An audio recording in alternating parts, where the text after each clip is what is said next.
Hi, everyone. There is quite a few folks still trickling in, so we're just going to give it a few more minutes. Sorry, Samantha is not with us today, so you don't get walk-on music, but maybe you all can turn music on in your own rooms so to fill the silence.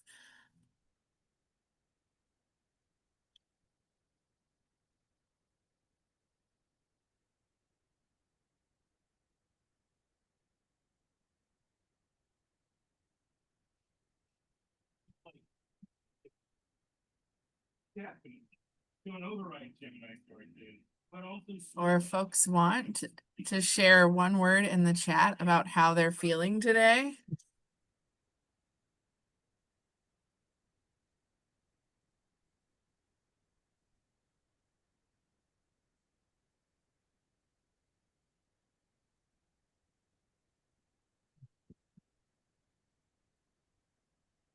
All right, I see toasty, energetic. Toasty was not what I was expecting. Wiped out.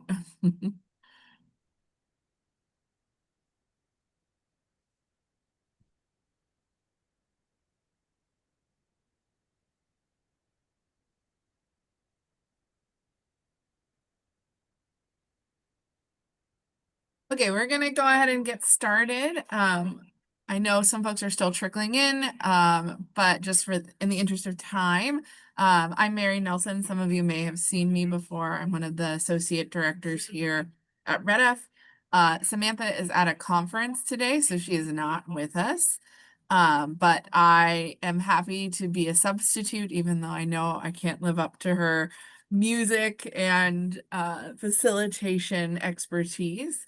I'm actually going to pass it over to Dina and Nick to get us started. Great, thanks, Mary.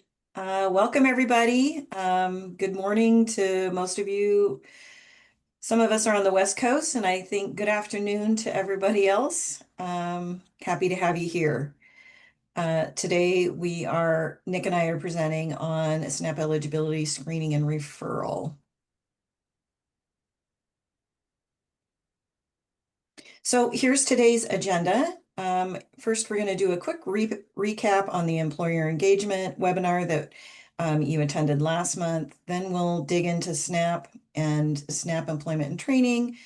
Talk a little bit about what is SNAP and what is the employment training program. Then we'll dive into eligibility.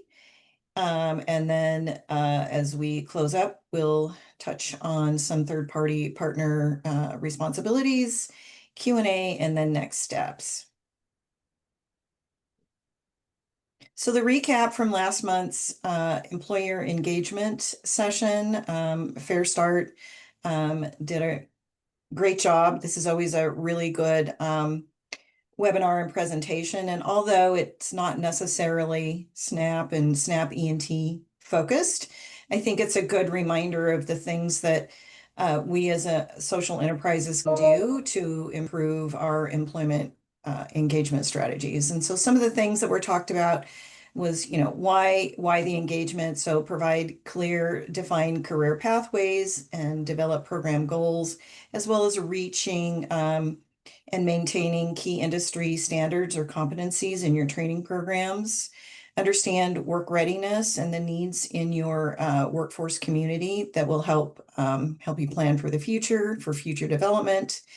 And then the impact and influence that this has on the system as change comes about through workforce practices and outcomes. So here are Nick and my glamour shots. There we are. And that's all the time we're going to spend on this screen. We're moving on. I need a new headshot. Okay, so we just want to check in with the group today. There are 3 statements here. We want you to read through these statements, choose one of them. There's no right or wrong answer. This is a judgment-free zone. Pop in chat and let us know how you feel about SNAP employment and training, where you're at through your journey through this cohort. If you choose more than one, that's perfectly fine. But let us know how you feel.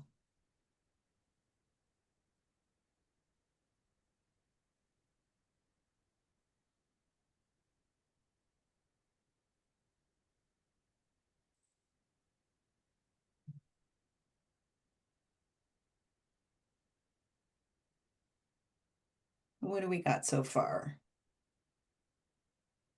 We have all of the above from All of Megan. you. Yes. Okay, Number good. 2. I feel good about our alignment with SNAP E&T and its key components. Great. Good place to be.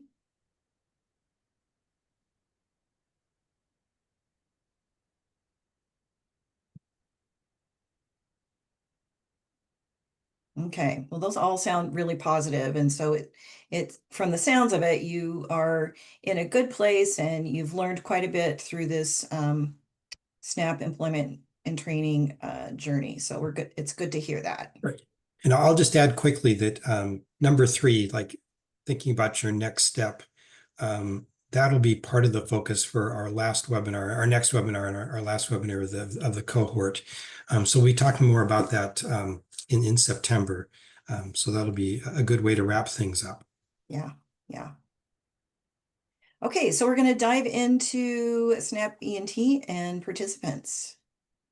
So you've seen this graphic before, our Venn diagram, we use it quite a bit.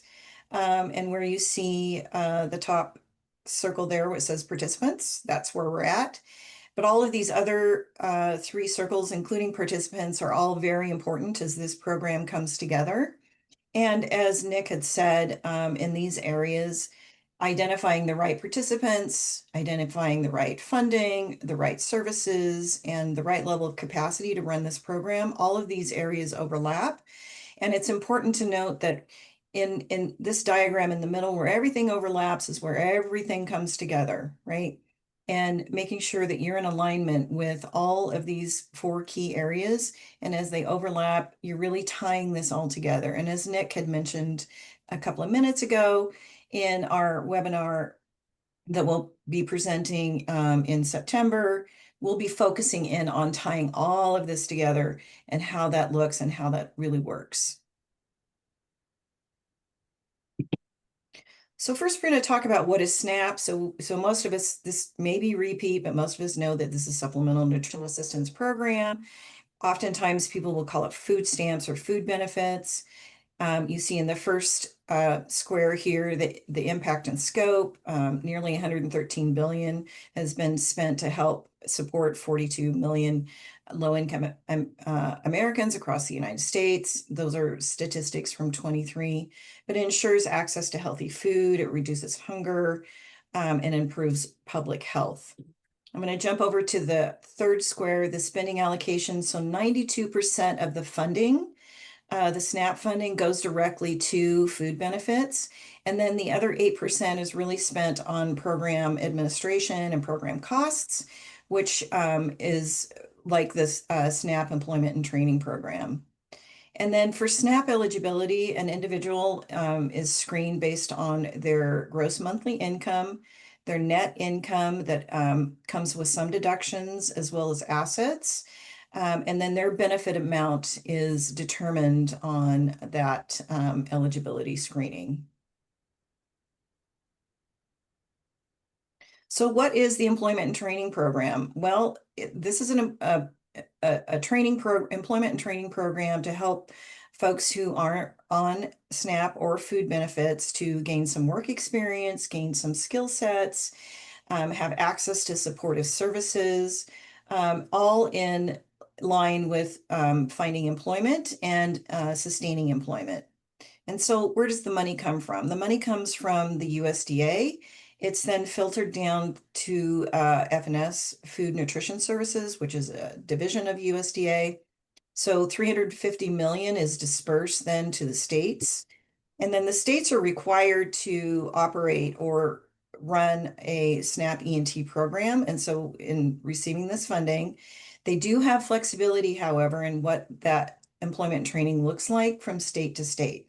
And really, they have the flexibility so that they can design the program to meet their workforce community needs.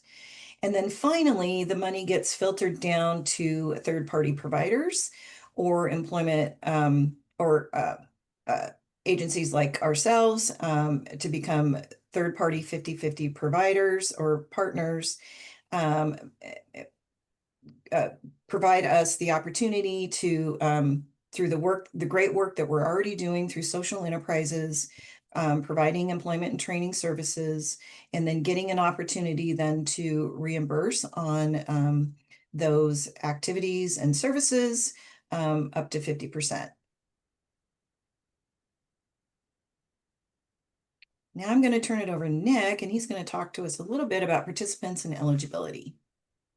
Yeah, thanks, Tina. So, so as we're saying, one of the key aspects of assessing whether you're in alignment with this program and this is a program that could work for you and how it would look if you were an E&T provider is you want to understand among the people you serve, how many are on SNAP, how many are eligible for SNAP E&T. So we'll talk a little bit about that. In talking with organizations like yours, like much like your organizations, the question comes up sometimes also, how do we know? And it's really just oftentimes starting the practice of asking your participants, screening your participants. Some of you may be doing this already. Some of you may be asking similar type questions like, are you on any types of public assistance? But the bottom line is that as a provider, if you're interested in understanding whether SNAP E&T is a good opportunity for your organization or not, you want to get a sense of how many of your participants are on SNAP and eligible for E&T. So, utilize the things that you're already doing, your program orientations, your intakes, your case management sessions, things like that, to start collecting this information. You can look at other types of relevant information that you might be getting from your participants, like are they currently working? How much are they making? What does their household look like? Things like that. They'll give you a sense of who's eligible, who's on SNAP already, or who might be eligible if they were to, who might be eligible for SNAP E&T and afford to SNAP if they were to apply.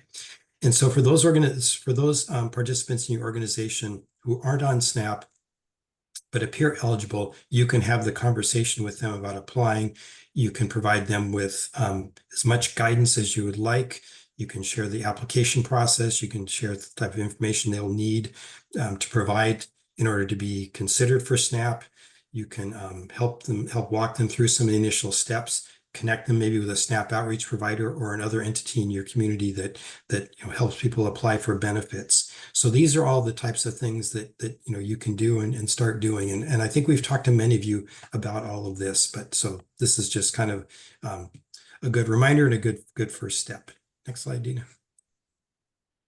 So as we've talked, SNAP is step one, SNAP E&T is step two in a sense. But so in order to be eligible for SNAP employment and training, you need to be on SNAP, not on TANF, and able to work upon program completion. And when you get into sort of more the mechanics, the operational aspect of it, what you're looking for as a provider is whether a person in your program is on SNAP and enrolled in E&T during a month that they are involved in your program, and then you can be reimbursed for that. Another couple of things that important to keep in mind is that SNAP is a public assistance program that does not have participation limits. TANF, for example, has time limits. SNAP, as long as you remain eligible, does not have a time limit. So there's some benefits to being on SNAP from that perspective. However, SNAP E&T is really designed to get people off of SNAP and not needing it any longer. And states can operate mandatory or voluntary programs. That's something we can talk about at a later point, but it does have some ramifications as a provider as to what that would look like for you. Next slide. So as I said, there's sort of two aspects to SNAP E&T. You enroll in SNAP, and then you're considered and enrolled and referred to SNAP E&T. Again, and I'll talk more about this in a couple of seconds, but as a provider, you're going to ask these questions. You're going to determine who in your program is on SNAP and eligible for SNAP E&T. You'll get a sense of that, who's eligible. But the actual referral and enrollment in E&T is something that's going to be done by the SNAP agency, your state or your county. So you can provide information, you can provide that to the state, but ultimately they're the ones that will sort of give the official nod that yes, this person's on SNAP, they're enrolled in E&T, and if you're an E&T provider, you can be reimbursed for your work and services with that person. Next slide. So another way to look at this is how referrals are made. So I think a lot of times what we talk about with employment social enterprises is the reverse referral process, where people come to your organization and you screen and you collect this information as to whether or not they're on SNAP or not. But the other thing to keep in mind is that as an E&T provider, you can receive what we call direct referrals. So in a sense, that's when the SNAP agency sends you people, refers people to you to participate in your program. And these are individuals that are on SNAP, they're enrolled in E&T, and the SNAP agency is sending them to you because they believe that your program is a good fit, you're a good match, that you offer something that person is looking for and needs. So that may be a way that you would get new referrals, additional people into your program that are on SNAP. How that happens is really going to depend a lot on where you are, regionally or within state or county. Some places have very good systems for direct referrals, others not so much, to be completely honest. But that is an aspect of SNAP E&T and something that you'll, as a provider, you'll be involved in to one degree or another. The reverse referral is, as we've talked, it's when people start with you, you screen, you make this determination, this person is on SNAP. We believe they're eligible for SNAP E&T, and then you connect them with the state or the county to have them review and approve and verify that and enroll them in E&T. Next slide. So, and again, this is kind of, not to keep repeating, I said, this is kind of how this works. And I've got a slide here and a couple of slides down that talk more about this, but the thing that I think you want to be thinking about is as a interested E&T provider is, number one, do we serve people on SNAP, yes or no? And I'm guessing most of you can say yes on that. And there isn't like a minimum number per se, but you just want to know, yes, we serve people on SNAP. But then the other question is, as an E&T provider, this process of referrals and screening and working with the state, how would we do this? And is this something we have the capacity to do? I can tell you that it at first glance, sometimes it seems maybe complicated and a lot of work. And like some new things, it can seem that way at first, but by and large, providers figure this out and integrate this into their normal process of bringing people into their organization. And it's our experience that as new providers, you don't need to hire new staff. You don't need to hire like a SNAP E&T intake worker or anything like that. This can typically be absorbed and picked up by people who are doing very similar type tasks. And we talked a lot about that when we did the staff mapping tool.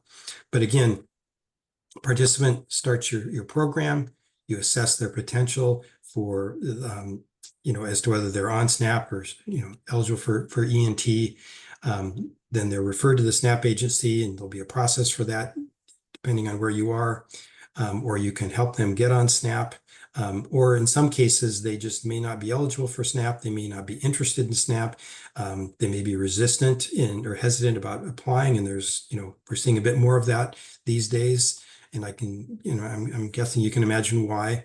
But in the case of individuals that either aren't eligible or who don't want to apply for SNAP, you can continue serving them. That's really up to you as a service provider.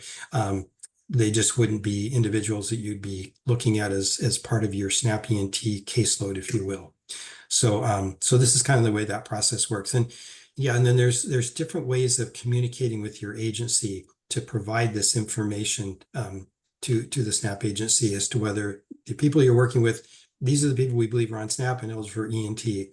In some places, there's a shared case management system that you can access. You'll be given sort of training and access to enter information into that. Some places it would be submitting a spreadsheet, like an enrollment roster that might go back and forth every month between you and the agency. All of this would be done in a protected way to, protects people's personal identity. But this is all part of that process. And again, it's one of these things you want to be thinking about when it comes to like your capacity and your readiness. How would you do this? Are you set up to do this? And who might do this as you think about becoming a provider? Next slide.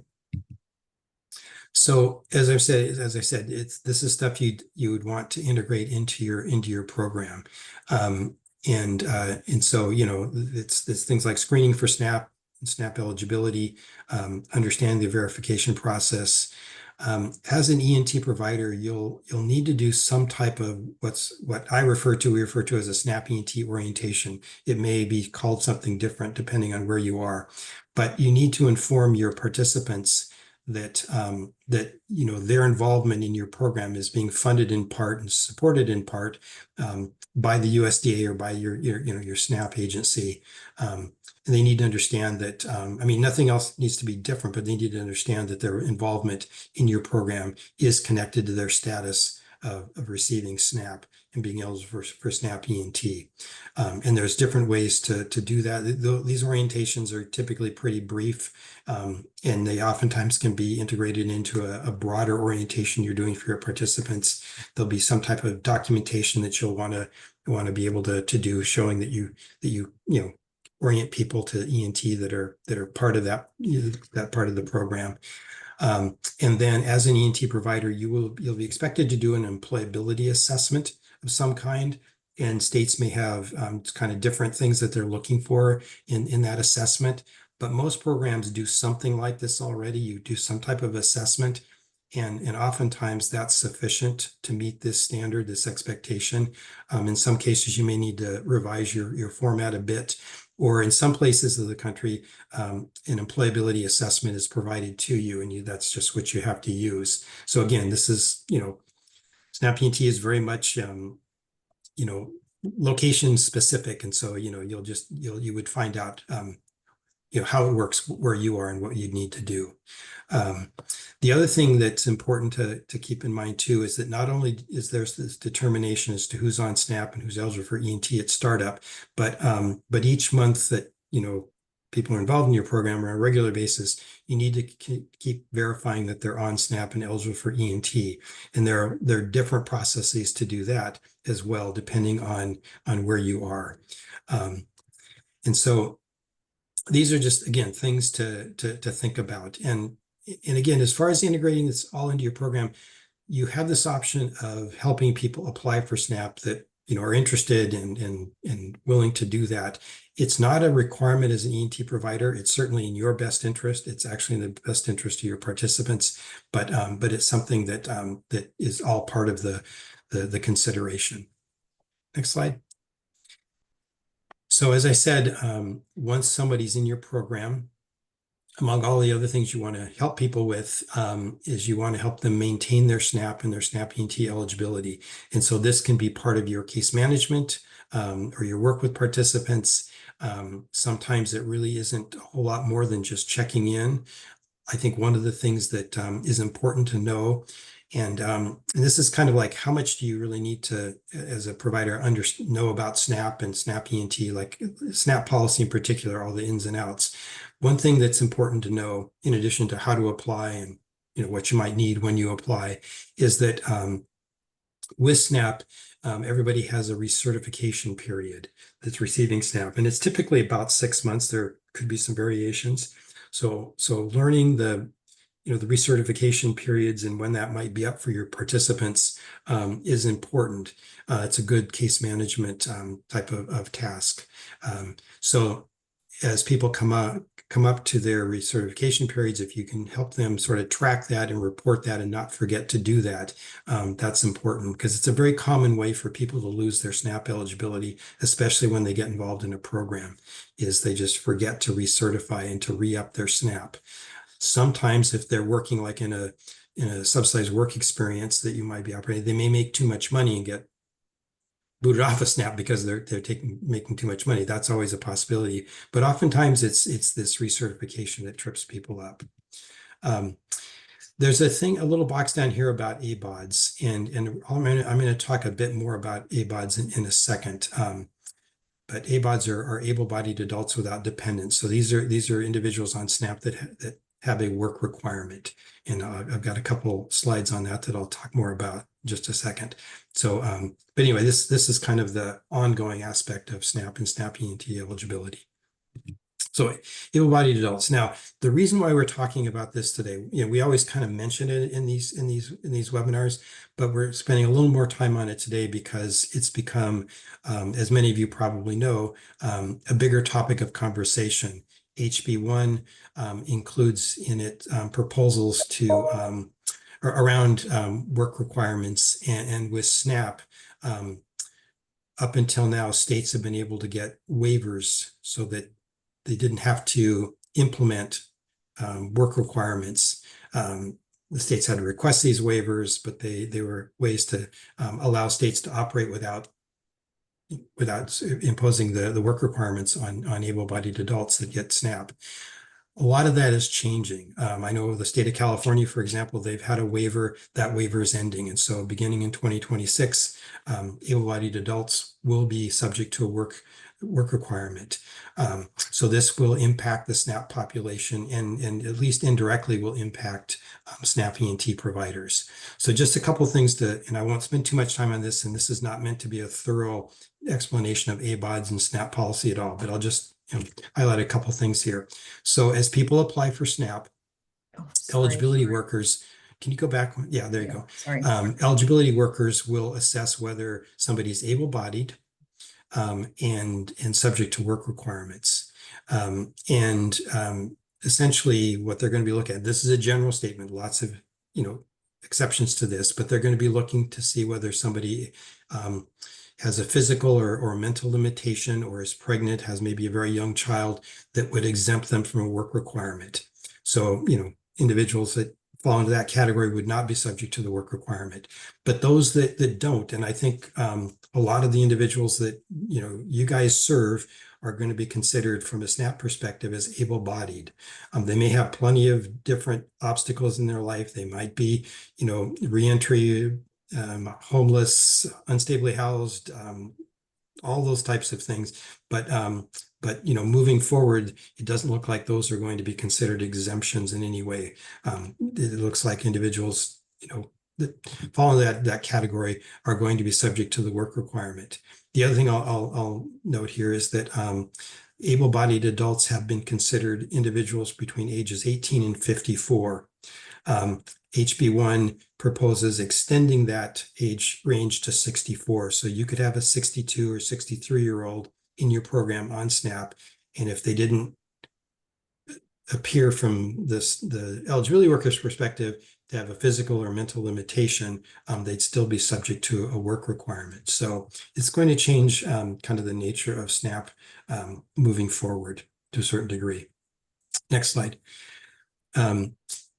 So when we talk about work requirements, essentially what that means is that in order to maintain or stay eligible and keep receiving your SNAP benefit as an able-bodied adult, you need to do one of these things. You need to be doing 80 hours a month of work activity. So that can be work for pay, for goods or services. It can be unpaid or volunteering, but some way of performing and documenting 80 hours of work per month. Or you can participate in a work program that's at least 80 hours a month. So as an E&T provider, you're most likely going to, you'll contribute to this 80 hours, and in many cases, you'll help somebody meet that 80 hours. So this is another way that the work requirement can be met and a nice alignment with employment social enterprises. Or you can work a combination of actual employment and program hours. So you could be working part-time and taking some classes or some combination like that. Or you can do what's called workfare. I think we talked about this very, very briefly when we went through the components. And that has to do with doing some type of work activity in exchange for your SNAP benefit. And that's something that different states will make available. Those that are considered ABODs that don't meet the work requirement can lose their benefits after 3 months. So that's unfortunate, but a reality. So and a lot of times this tracking is sort of on the backs of the participants. That they're responsible for tracking and reporting this. I will say though, as employment social enterprises and as E&T providers, as these work requirements become more common across the country, you may be asked or expected or pushed, I guess, maybe, to help out with all of this. And in some ways, it's a good thing to be able to do. If somebody's participating in your program and you have an ability to help them report and document that, that's great. And you could get more direct referrals from the SNAP agency with people that need to do something to meet their work requirements. So that could be another potential, change or impact on your program. These are all things that just kind of, possibilities at this point, but it's something to think about and be aware of. So what I want to do now is just sort of quickly recap what we've gone through, and then we can take some questions if you have questions. So remember again, SNAP E&T eligibility starts with receiving SNAP, but not TANF. As a provider, you can help participants apply for SNAP, although those activities, that time that you spend doing that isn't going to be a reimbursable activity. So that won't be something you get funded to do. If you're wondering, how to convince your participants to apply for SNAP and receive SNAP, I mean, the primary benefit to that is that it helps people that might be experiencing some degree of food instability. And if you can help them with some level of stability in an important aspect of their life, that's good for them. And these benefits are out there, and people are entitled to them. So helping people secure SNAP is a good thing to do as a provider. Although it might seem kind of ironic as an employment program, you're trying to get people, to a point of greater self-sufficiency. But in the short term, at least, it's a good thing to do. And then as an E&T provider, it would help you, with your funding. It opens up an additional funding source, that's part of the point of this whole cohort. And just a reminder that your SNAP E&T participants are typically going to be a subset of your participants. You're always going to most likely serve more people than you have on SNAP and enrolled in E&T, which is perfectly fine. And being able to estimate and calculate as accurately as you can the number of your participants that are on SNAP and eligible for E&T will help you, figure out if E&T is for you as an organization, and once you are applying, what your program could look like. And then understanding your state's referral process for E&T is very important. It's really part of your operations. And you'll need to, at some point, figure out how you're going to integrate this into what you already do. SNAP eligibility, SNAP E&T eligibility verification. How's that going to work, and how you're going to overlay that into what you're doing. Your staff and you probably may need some SNAP eligibility training and information. You don't have to become experts in SNAP, but typically some type of training and overview information on SNAP. Just SNAP itself it is important and very, very helpful. And that and just keep in mind that ABODs are a subset of the eligible SNAP population. They have this work requirement and reporting requirements. And as an E&T provider, you can actually aid in helping people meet that requirement, and it's something to be aware of. You as an organization, if you're an E&T provider, you're not responsible for implementing ABOD. You're not responsible for determining who's an ABOD, anything like that. But you may be asked, or there may be an opportunity for you to help out in different ways. So that's my recap. And so I know it's a lot of information. I tried to go through it quickly because I feel like we've talked about some of this already. But if anybody has any questions or comments, I'm happy to take those, or we can move on. You can put them in the chat, or you can come off mute.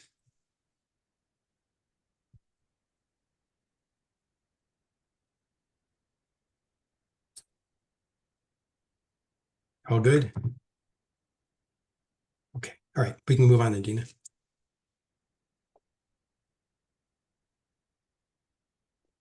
Okay, so now we're going to move into some eligibility scenarios. So this will be a little bit of engagement with you all. And so we've got some common scenarios here that we'll read through. We want you to think about perhaps what is the reasoning for this common scenario. perhaps a little bit more detail or description about the situation, and then think about potential next steps as what you have what you've learned so far in this cohort journey and try to apply it to the reasoning, description, and then next steps. So this first example is Sarah is a participant in your workforce program. She's been relying on SNAP benefits to cover her food expenses while she focuses on completing the program. However, she recently learned that she's no longer eligible for SNAP because she missed her recertification appointment deadline. So think about the reasoning, description, and then potential next steps.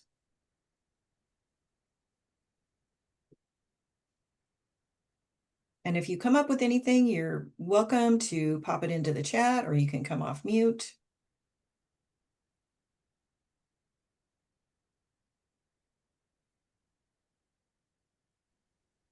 Anybody want to come off mute and give this one a try? Comment on. Well, Yeah. I think maybe she should start with going into the office where she's at and talking to somebody. Maybe they can just reinstate it because she did miss a deadline. I've been there before, so I know sometimes it's not that easy. Like Right. I would start with my worker that I had. Mhm. Depending on how long it'd been. If it'd been like a length of time, then you have to start over no matter what. It doesn't matter who you called. But going in is the best place to start because you're right Mhm. there. They can help you in the office. But if it hadn't been a long period of time, I would call my worker Yeah, good. or go online because you can go online and Mhm. check your account Yeah. online these days, so you can see what Mhm. you missed and what you didn't do, and just try to fix it. Good. That's a great answer. That's you got it all figured out. That's great. Yeah, so we can see here the reasoning is that she lost her benefits because she didn't recertify, so she didn't recertify on time. And then, because there are these recertification time periods, it's there to make sure that the participant is still eligible for food benefits. So if they don't recertify, then it's just an automatic, you lose your benefits, obviously. And that can derail somebody from the program that they're engaging with you at your social enterprise. And so what next steps possibly you could think about is sort of keeping track of when those recertification periods come up for the folks that you're serving on the employment training program, and reminding them about their recertification time is coming up to ensure that they get in, talk to somebody, or go online and do what they need to do to recertify themselves. And Tina, you mentioned, I think I heard you say that you can go in and look at your like your account, right? I mean, it's almost like Your, online banking or online, your SNAP benefits. you can look at And your that, yes, go ahead. your SNAP benefits, but you can also look at your case information online Right. too. Yeah, exactly. Yeah. And that's a really good thing for people to do, because that will give you the recertification date and some other information, probably other things you should be thinking about and reminding. And I know in California they have I think it's called Benefits Cal, or at least in LA County they do. Yeah. It's a very, very helpful site for people to use and get used to using. In this day and Yeah. age, I mean, that's how people sort of operate, is everything's online. So that's great. Yes. You can recertify online. Mhm. Yeah, right. Yeah. Yeah, some states make it very easy to take those steps. And even if and they do lose their benefits, some states, if it's that short period of time, they make it quite easy for them to then, get that fixed and then get back on food benefits very quickly. And it looks like, Megan, you have a question. Yeah, and in a situation like this, if they miss their recertification and deadline, then does the employer stop their program employment until they recertify? Generally, I mean, no, obviously it's up That's to the employer and like what they're willing to right. do, but and then if Yeah. they are able to get it reinstated, do they actually do retroactive? Like if there's like a week gap between Mhm. when they were supposed to certify, then they did recertify. Right. Yeah, that's a good question again. As far as it's really up to up to the, like you're saying, it's up to the employer or the program as to whether someone continues onward. I think in practice, most programs continue to have people participate. They don't stop their participation because of their SNAP status. And, you know, I don't take me at my word for this, but by and large, if someone can get back onto SNAP relatively quickly, it may not be retroactive, but remember, you only need to be on SNAP and enrolled in E&T one day of a month to be eligible for that month when it comes to invoicing. So if it can happen relatively quickly, then you can usually, you know, you won't lose anything from an E&T provider perspective. As far as reimbursement goes. And as far as the SNAP benefits themselves, I am not positive on those as to whether someone would get, you know, back benefits for missing. That's, I want to be careful, and I don't want to answer questions that I don't have a positive answer to. Right. But yeah, these are some of the things that come up as a, you know, as a provider in relationship to SNAP that you know are tricky. And like I said, you know, you want to educate yourself as much as you can about SNAP. You don't have to become an expert, but some of these things, I think, you know, staff that are involved in case management typically get pretty good at it, and they get to figure these things out. And I'll add too, and Megan, it's a good question. I'll add too that I think it's probably in your best interest to keep things continuing on, right? You want continuity in your training program or your work experience program, and not really aid in sort of that derailment of, you know, losing the benefits and then stop out. And then, because it's really difficult to get somebody re-engaged after that often, because it's, you know, disappointing and disruptive. So, you know, you know, you're already providing these services anyway. And so keeping them continuously participating, even though they hit a little bit of a road bump with the recertification, I think is in your best interest. Okay, next common scenario. This is Ashley, and is one of your participants in your workforce development program, where she recently begun receiving SNAP to help cover her food expenses while she focuses on finding a job. Thanks to your program support, Ashley successfully secured a job placement and continues to receive guidance to ensure she continues and maintains her new position. And Ashley comes to you with a notice that she received informing her that her SNAP benefits are being discontinued due to her increased income from the job. So again, think about sort of the reasoning for this, maybe a little bit of detail, and then potential next steps. Does anybody want to tackle this one? This one's pretty straightforward. Should be in there.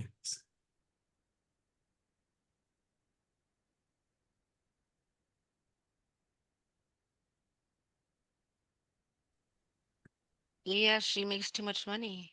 Yeah. That's right. Yes. That's the bottom line. Yeah. She doesn't eligible no more because she's not That's underneath, right. you know, Yeah. the limit. Yeah. That's absolutely right. So again, income is too high. Yeah. Eligibility is based on income, as we explained earlier. You know, somebody could obviously find a job, and the hope is, and the beauty of the E&T program is that you can provide retention services up to 90 days after they've found employment. And, you know, that's oftentimes what happens, is that it's that benefits cliff, right? And they start making too much money, and then they get pitched off of food benefits. But what you can do through the employment training program for up to 90 days is continue to support them through either that case management, that engagement, and supportive services. So let's just say, you know, Ashley's transmission blew out on her way to work one day. You could help with that. You could help maybe with dependent care, like childcare.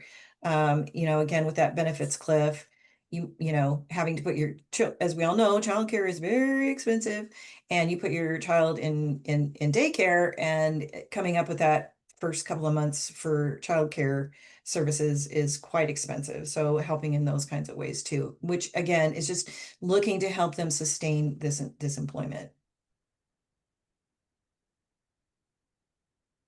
Okay, I promise this is the last scenario. Okay, so this is James. He's an 18-year-old in Youth First Initiative program, and he lives with his grandmother. And so James depends on his grandmother's food benefits and is considered part of her household. The Youth First Initiative, though, would like to get James enrolled in the E&T program and get them on their roster, but they're unsure about his eligibility since he lives with his grandmother.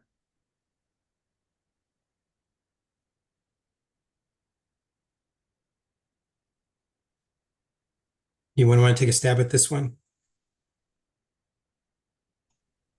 He can apply on his own and show proof that he lives with his grandmother. He's currently in school or has a part-time job or something, which will probably not affect the grandmother's benefits. I could be wrong, but No, Rhonda, you're absolutely right. Yeah. Yeah. No, He, that he is can, correct. oh, yeah, he can apply for, yeah. There's actually a couple different perspectives on this. James could apply for his own SNAP benefit. And as long as he and his grandmother are keeping their food separate, or they report that they are, then he could get his own SNAP benefit. At the same time, if he doesn't want to do that, he doesn't have to do that, and he would still be eligible for SNAP E&T, because he's part of he's dependent on his grandmother, he's part of the SNAP household. But it's a little trickier eligibility status for the state or the county to consider. So it takes maybe a little extra looking and inspection, but the basic answer is yes. Eligible, could apply for their own benefit, or if they don't, they could still be eligible via the grandmothers. Okay, so we want to do a quick knowledge check here. So here are 4 options and trying to answer this question. What is the primary focus of the SNAP E&T program compared to SNAP benefits? Is it A, providing food assistance to eligible participants? Is it B, providing employment and training for individuals on SNAP? Is it C, determining eligibility based on income and assets? Or is it D, offering cash assistance to families in need? I say B. Yeah. You see lots of B's. Yes. It's B, B, Right. B, B. B Yes. season. Good. Yes. Perfect. Okay. Another knowledge check. Which of the following makes an individual ineligible for SNAP E&T? Is it participating in WIOA funded training program, receiving state minimum monthly SNAP benefit, or working a day labor job, receiving TANF, or limited English language proficiency? And we see D's. D is the answer. Receiving TANF cash assistance. Right. That is the one thing that does make folks ineligible for the employment and training program. And I'll just briefly give you a brief explanation. It's because the TANF program, or whatever it's called in your state, like in California, it's called CalWorks. That TANF program is federally funded, as food benefits are federally funded. And so it's considered double dipping if they're in employment training program under SNAP and TANF, because TANF also has its own employment and training component to it. And so it's considered double dipping. And that's why they're essentially not eligible for the employment and training portion of SNAP. Now, they can be on TANF and be on food benefits. That's completely okay. But it's the employment and training component of it that they're ineligible for. Just if you're wondering about WIOA funded job training program, someone can be on SNAP and involved in E&T and also involved in a WIOA funded program. That is possible. If an organization is an E&T provider wanting to get reimbursed for their services, and that person is also in a WIOA funded program, then that's looked at as like co-enrollment to a certain degree. And you have to be very, very careful about how that's set up. But the answer is still that yes, somebody can be in E&T and in WIOA at the same time. And just from a funding and eligibility standpoint, you got to make sure that there aren't any sort of overlaps or double dipping per se. But that is a possibility. So just briefly, I just want to say a couple things as we wrap up. So thinking about your staff and SNAP, like I said, you don't have to become an expert in SNAP all the ins and outs and details and processes. But it will be important, and this is like thinking about like, what do we need to do to become a good E&T provider? It'll be important to learn more about SNAP, things like basic eligibility, like what are the income, limits, and how does that line up with our, our work program, what people might be making, the documentation information needed to apply and be considered, the reporting requirements, whether you're ABOT or just that recertification process. And then there'll be some other things along the line. So those are the things you want to spend some time learning about. Also, it's good to learn about local resources, others in your community that can help with the SNAP eligibility, like SNAP outreach providers, food banks, where your local SNAP office is. And some of you know this already, websites, things like that. But these are just things that you want to think about. And it's just other stuff to learn about and consider. So again, it gets back to this capacity question. The other thing, and I think this is potentially a big one for the staff in your organization that are having these conversations with your participants about SNAP and applying for SNAP, to be able to have that conversation with some level of confidence and ability to respond to any sort of concerns or fears or questions, in particular like misconceptions about SNAP, because it's not just a simple, are you on SNAP, yes or no? Are you eligible, yes or no? There's a lot of other things that play into this conversation. And so that can be challenging to frontline staff that are having this conversation. So spending time on that, learning, developing some good strategies, some good sort of messaging and talking points is important. Then the other thing, and this is something I have to remind myself of, is as a E&T provider or interested, you're going to talk to people about SNAP, but don't overstep your role. Don't get to the point where you think you know everything, because you probably don't. Actually, I'm sure you don't. You won't. I mean, I speak for myself. So just be careful with the type of SNAP information and advice that you give. Educate yourself so you can give people good information, but don't get crazy. Like, you become, an expert and start quoting policy. That can get you into some trouble. So these are just some tips related to staff. Any final questions for us? I have a question regarding individuals, I guess eligibility or like length of time that they're eligible for, or either like, is there dollar amount capacity per person or amount of time that they can be in SNAP E&T, or is it just that income threshold once they aren't eligible anymore? No, it's pretty much, well, I would say a couple of things. One is to be enrolled in E&T, it's the time period that somebody's eligible for SNAP. And again, that's really going to be primarily focused on their income, how much they're making or what they're receiving every month. So, like we talked about earlier, if somebody does get a job and starts making too much money, they're going to be no longer eligible for SNAP and off of E&T. As an E&T provider, if you do keep working with them, you can get reimbursed through job retention, but that's, that has a limit as well. And then, the other thing is all of you have your own programs that you operate and they last for a certain period of time. And some of you have kind of like not hard and fast deadlines as to when your program ends for people.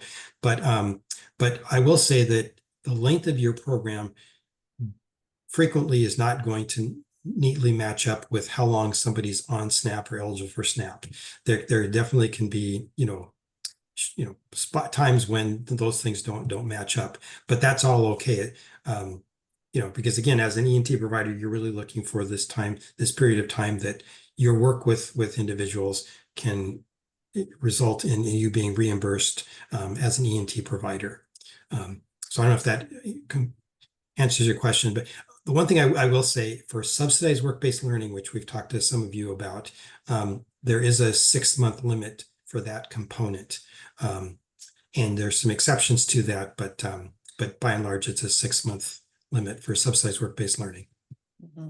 And I will also add, Megan, and for everyone else, like someone can be, apply for food benefits and then also, you know, get enrolled in the employment and training program, just barely even receiving any food benefits. So all they have to do is qualify for food benefits, and it could be $1. They just have to be eligible for food benefits to then be eligible for E&T, the employment and training portion of food benefits. So they don't have to be like on any sort of amount of food benefits to then be eligible for the E&T program. And I would say really the only, you know, there aren't really any time limits to be on food benefits other than the age range.